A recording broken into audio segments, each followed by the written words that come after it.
Hello there YouTube, my name is Callum and this is my channel CGS Reptiles and Aquatics. Thank you for joining me today, and as always, before we start the video, if you'd just like to go down below in that little button below and just click the like button, leave any comments, any helpful comments, that'll be greatly appreciated. And if you'd like to subscribe, I'm going to try and produce more and more videos frequently, as I said before, so I'm going to try and get more content out, and that'd be great. Today I'd like to talk about algae, algae buildup in the tank, bad algae, good algae. I don't think you can necessarily call any algae truly bad algae, because everything in the natural environment and everything like that is always beneficial in some way or another. However, if you just look a bit closer to this plant here, the Anubias, as you can see, there is some blackbeard algae building up on that, which, as I said, no algae is necessarily bad algae, but my personal opinion, I'm not a big fan of blackbeard algae. I think it looks messy, I think it looks dirty, and it does also seem to have a bit of a bad effect on the plants. It digs into the plants and it seems to make the leaves rot and go bad, and the plants all around just don't seem that happy with it growing on them. As you or me, if we had something growing on us, we wouldn't appreciate it and we wouldn't like it. So what I'd like to discuss today in my 4-foot tank is how to get rid of this algae. Now, there's several different ways you can get rid of this algae. You can use chemical or biological treatments. I think there's a few different API, and maybe, I'm not 100% sure, but maybe Seacham do one as well, I'm not sure. And then get rid of the algae in a chemical way, treating the water and things like that. It's a good option, you can use that option, but another way you could also get rid of it is changing your lighting. You can either have, you can reduce your lighting. On this tank I have the lights on for 10 hours a day, set on the timer, and the fish and the plants seem happy with that.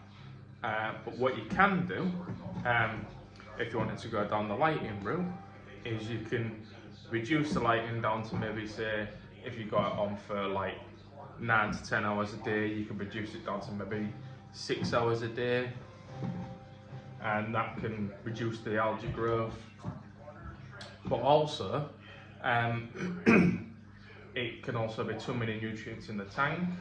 Like, as you can see, I've got a big jar of Anubias and some smaller, I believe maybe the smaller species of Jarrafed, but I'm not 100% sure on that one. And some smaller ones down here. And I'm trying to increase the plant load in the tank so that can deal with the waste and the biomaterial in the tank and deal with it that way. But also, in the time being, I've decided to go down the fish route and try and get rid of it by the natural way of the animals consuming it. And I don't know if you can see these little guys here, just in the middle there. Those are Siamese algae eaters, and they are primarily algae eaters that will scavenge for like other bits and maybe nip at a little bit of food and things like that. But they will primarily, most of their diet will be algae, different forms of algae, and they are one of the only fish other than small plecostomus like bristlenose and rubber-lipped plecos, and maybe a few other algae eaters. But the only problem with Chinese algae eaters, I believe it is, or Japanese algae eaters, is they're great when they're small and they eat a lot of algae, but as they get the bigger size, they can get like 6 to 8 inches, I believe. They will start to get lazy and they'll lounge about a lot, and instead of eating the algae, they'll just pick on they'll wait for you to put extra stuff in the tank, and then they'll just pick on that instead of picking on the algae. So they're only really beneficial when they're quite small. Now in my research I've found that the best option, if you're looking for the biological fish option, is Siamese algae eaters. And in my research I've found that they're one of the only fish that if you get them from a young age, they will train themselves to eat the algae. As you can see, these ones over here, already nibbling away at the algae on there, having a little pick at the algae, just stopped as I pointed the camera at them, little buggers. And they love eating the algae, and if you start get them used to eating the algae at a young age, they will grow up eating the algae, and then when they get bigger, they will still keep the tank maintained and eat all the algae. But yeah, as I said before, there were a few other fish like plecos and things like that which would also do the same. But I primarily found in my research, and hopefully it's going to pay off, that these fish that I've chosen, the Siamese algae eaters, will combat the algae and hopefully keep on top of it. And as they get bigger, because like the denizen barbs, they will actually get anywhere from 12 to 14 to 16 inches once they're fully grown. So I'm hoping once they are fully grown, they will still keep on top of the problem, and they'll just control the tank for me. Coupled with the snails that I have in the tank, and also the other fish that made me pet and things like that. But yeah, and as I was saying before, I've chosen to go this route.